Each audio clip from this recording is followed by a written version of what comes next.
2054. The jobs we knew have disappeared. We dedicate 1% of our life to work.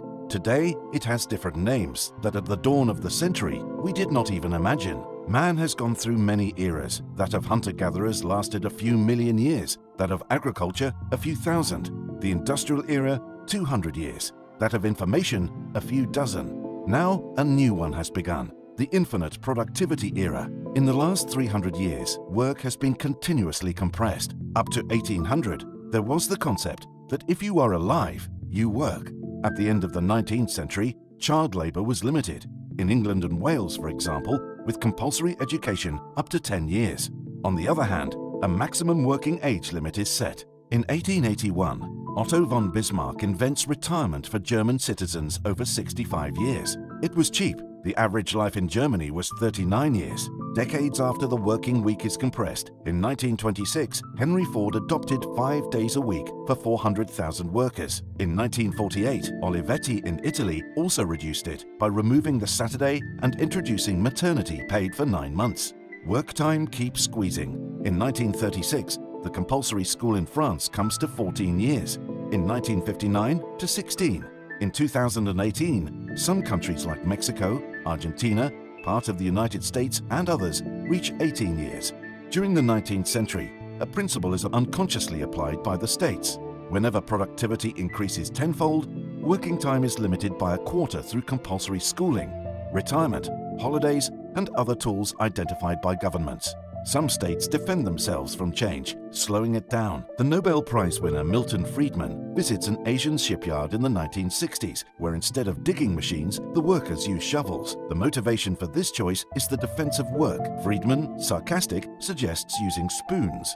In 1960, the concept of productivity and its impact on economic processes begin to be better understood. The delivery person passing by the delivery on foot, then on horseback, then by bike, then by scooter, and then with a truck increases productivity by delivering several packages at the same time. In 900, this increase in productivity is transferred always in the same way. There is a fixed relationship between the share for the capital, 1/3, and the quota for workers, 2/3. But the increase in productivity worries economists who theorize a possible end of mass work. What would happen to the delivery man if he became useless with autonomous delivery? In 1964, the Triple Revolution Committee, also composed of 2 Nobels, proposes the guaranteed minimum income made possible by the economy of abundance, in addition to new transitional measures such as training and public works. In 1975, with the beginning of digital technologies, the law of redistribution of income between capital and workers lost value.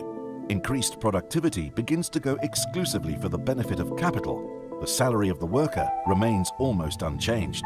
At the end of the century, many works have disappeared. The human calculators, the switchboard operators, the lighters of gas lamps, the knocker-uppers, the milkmen and others are replaced by automation. On January 2nd, 2010, the Washington Post titles that no jobs have been created in the US in the last decade. Never happened before. In 2012, factories adopt programmable arms like Baxter Robot. Retailers automate warehouses. Amazon buys Kiva systems using disks that move shelves and products. Orders leave the warehouse in 15 minutes and not 60 anymore, saving 40% on costs. Productivity becomes the competitive goal. In the 15 years between 1998 and 2013, the hours of work of the Americans remain unchanged, but the value produced increases by 42%, equal to plus $3,500 billion. In 2018, autonomous trucks travel on motorways in Great Britain. The robot bartenders, who work without pay nor stops, replace the bartenders who strike in Las Vegas. Even more esteemed professions like doctors feel the pressure. Between 5 and 20% of the diagnoses are inaccurate, and artificial intelligence objects such as Watson are used to remedy. If at the beginning of the 19th century, 23% of life was spent working, in 2018, the average working time in the world is around 13%, and in the OSCE countries, even less than 9%. The futurist Martin Ford analyzes the problem of customers without money. Compare the market to a lake. When a company sells products, it fishes. When it pays the workers, it throws fish into the lake. The more automation is increased, the less fish there will be in the lake. Between 2020 and 2030, countries that are focused on low labor costs are the first to go into crisis for mass unemployment. Companies in the OSCE countries enforce a reshoring policy en masse, bringing production back to the country of origin. The complete automation of production allows to reduce transport costs and duties. The largest corporate value becomes access to customers, no longer to labor.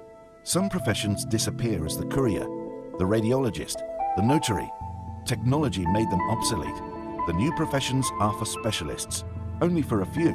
Half of the jobs that existed 10 years earlier have been automated. As in the 60s, farmers who moved en masse to the cities, allowing the fields to be cultivated with machines. With the difference that today, there are no new factory jobs waiting for them. Competition pushes on the accelerator of automation. Companies could no longer afford to compete with smart companies, companies without human personnel. Not so much for prices as for quality of service and product. When Amazon exceeds $2 million revenue per employee in 2025, Walmart, that has a revenue of only $300,000 per employee, must make the biggest internal revolution ever made to survive by automating all of its services. All of a sudden, the entire retail sector that represented 10% of workers is downsized. Fast food restaurants become gourmet places.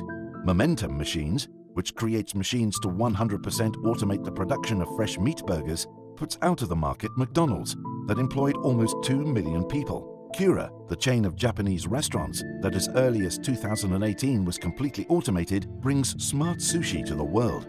Like the cashiers, the people at fast foods, even the workers behind a steering wheel that in the US were almost 8 million before the 20s, in 2035 they have to relocate. The tractors are driven by themselves. The fruit collection is managed by Agribot. Cars by law in all OSCE countries must be self-driving to avoid accidents. The warehouse workers disappear. The industrial perception robots select the objects to be taken in the trucks. Kiva's robot discs store them in the warehouses and package them for customers in a fifth of the human's time. The banking workers, since they were labeled as living abacuses by the head of Deutsche Bank in 2017, no longer exist only 10 years later. The banks live on blockchain, and the banking workers have become crypto consultants to help the elderly to interface with the new technology. In the 1940s, the hyper-concentration of capital in the hands of a few multinational companies creates a global social imbalance. It does not bring benefits to workers, who are no longer part of the production process, but pushes customers to claim a part of redistribution of this value. For this reason, all fiscal policies and redistribution of this income are redefined. The works left in 2054 are those where customers prefer the human touch: athletes, craftsmen, professional nurses for the elderly, and lovers. The job today is to take care of others. What at the beginning of the century we called volunteering. The people who earn the most are those who can better interact with artificial intelligence and with other people. The concept of office, created in 1700 with the West India Company, disappears after 350 years. People no longer have the obligation to join in company spaces to work. Compulsory training lasts a lifetime with the Learning Monday, introduced in the Netherlands in 2027. On Monday, you can choose which module to study and be checked by an artificial intelligence by the following Monday. The tax system all over the world has now acquired the principle of unconditional basic income financed by the use of citizens' infrastructures. Physical and digital networks and personal identities are owned by citizens who have developed self-sovereignty. Fully automated companies are taxed according to their use and rewarded for hiring people. Consumption taxes are used to redistribute income to the weaker classes within a community or state. Man has entered the new era of imagination.